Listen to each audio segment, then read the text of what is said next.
So replacing the throne here is honestly one of the easier DIY projects in the house. But there are a few mistakes you can make that can turn that 1 to 2 hour job into a leaky, smelly nightmare. So today we're going to go over the 5 biggest mistakes people make when replacing the throne here. And if you stick around to the end, I'll show you a trick that plumbers use that makes setting the toilet way easier and prevents damaging the wax ring.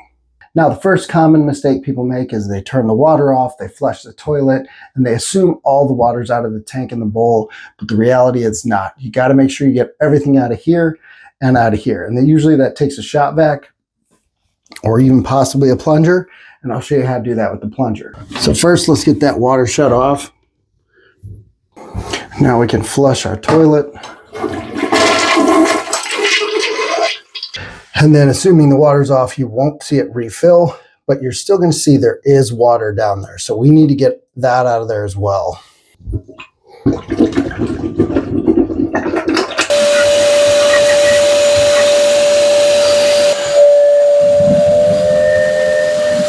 Now let's go ahead and get the old toilet out. Now you can disconnect it up here at the tank or down here. Tank usually tends to be a little easier. So just disconnect there. Now we're going to go down here and remove our bolts here. Now it's definitely a preference. Some people just remove it like it is. This tank is a little weak. I'm going to go ahead and take it off. It's just a couple screws here at the bottom. And as long as you got all the water out, it shouldn't be a big deal.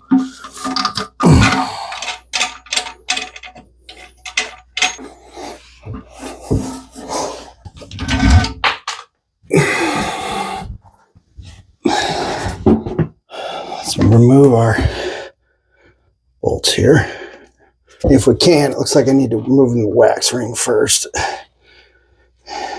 Now, it's good to have a bag or something to clean up stuff. Take your wax ring off. Now, the reason we plug this because we don't want any wax falling down in the sewer line. We also don't want any tools falling down in the sewer line. That's never good. But pull off what you can. Now, another mistake a lot of people make is they get that wax ring, pull it off, and then they set the new one on top. You need to scrape this and get all the wax off because you want that new wax ring to sit perfectly. If it doesn't and you get wax on there, it's not going to compress properly and you may end up getting a leak on your toilet. So make sure you scrape all of this off and get as clean as you can.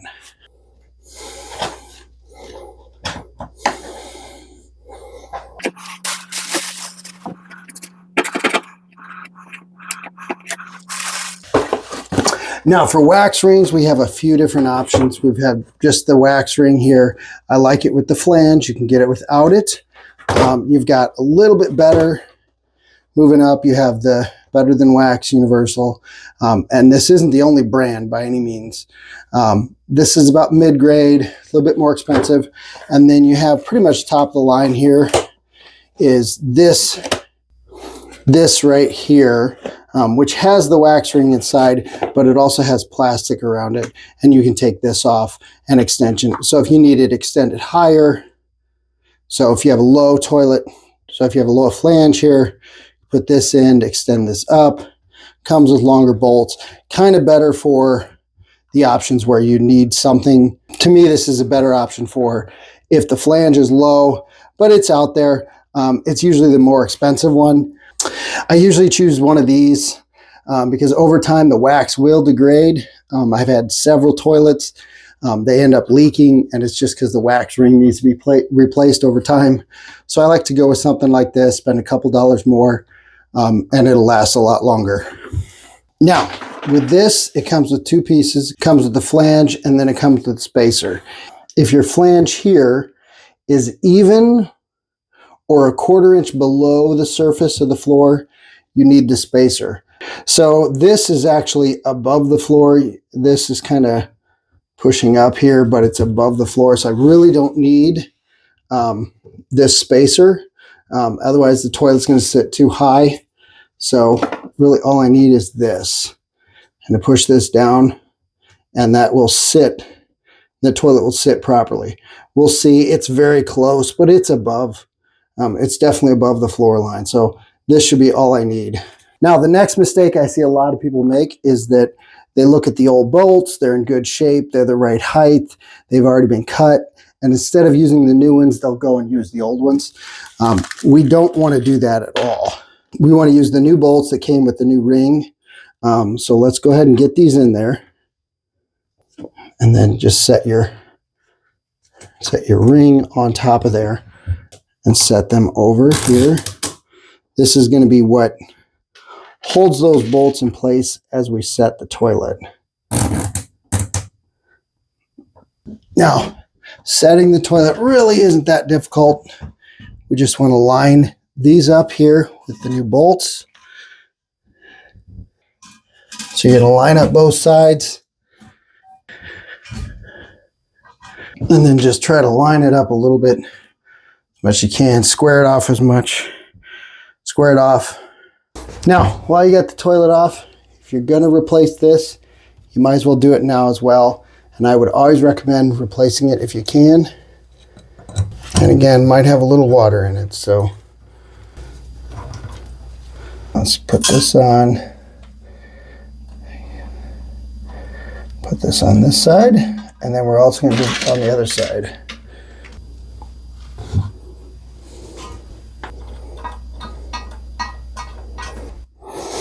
Now, another mistake I see a lot of people make is that they over tighten these bolts. We do not want to tighten these down so hard that it cracks the porcelain. It may crack immediately, or it may take a little time, and after people are sitting on it, then it cracks. So we want this snug to the floor so it's not rocking, but we don't want it so tight that it's going to crack the porcelain. Now, to properly tighten this, we want to go from this side to the other side and back and forth until it's snug and it's not going to move around.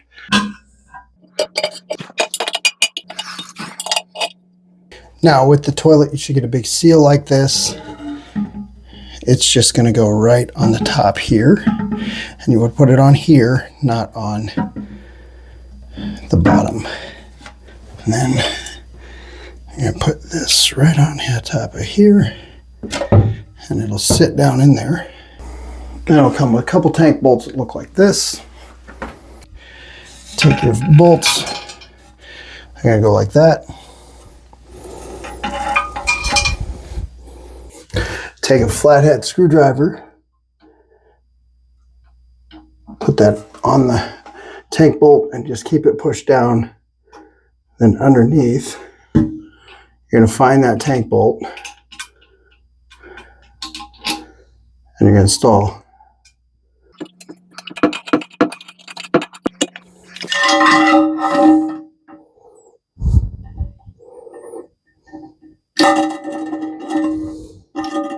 Now inside here, we should just need to connect this to that. And as you see, when you push down, it should open the flapper all the way. If it doesn't, you can move this. But when you drop it, you want to make sure it closes all the way and seals properly. Now let's connect up our water line here. And just put that up as tight as it'll go. Now the other mistake I see a lot of people make is that the floor is not level. So they'll put the toilet in and just make sure it's secure, then flush it, and it still wobbles a little bit. Here's the thing, that will break down that wax ring and it'll cause it to leak a lot quicker. Again, another reason I like to use the plastic ring, but you still want to make sure it's level. Whether that means you put shims under it or what, you want to make sure the toilet is level and sitting so that it doesn't wobble, because that will loosen it and cause it to leak. And then if you're using a wax ring, push it all the way down. Put all your weight on it and push down. That way when you're tightening the screws, it doesn't twist. And if it twists, it won't sit properly with that wax ring. So make sure you push it all the way down before actually tightening the bolts. Now we can put the tank top on. And if you can, spring for a new toilet seat, get a better one. These are kind of crappy. These aren't the best. They work, but you can always get a better one. Put those down. Again, that's going to help it from sliding.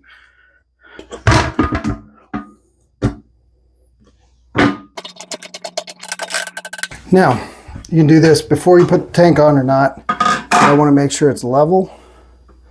And if it's not, I want to adjust it.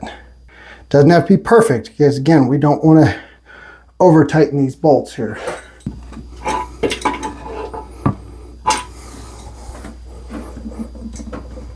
But I don't want it to wiggle. Now let's turn our water on. Check back in here, make sure you got no leaks. Tank fills up, looks good. Now I like to seal this around here just so you don't get a lot of grime and build up in here. I got a link. There'll be a link at the end of this video to go watch that and see how I do that, the proper way to do it. But check that out. But it's always good to, again, seal around here. That way if there is water, it's going to push it back. And you're also not going to get a lot of grime buildup down here. All right, guys, as always, thanks for watching. If you're not already a subscriber, make sure you click that link below. And we'll catch you on the next one.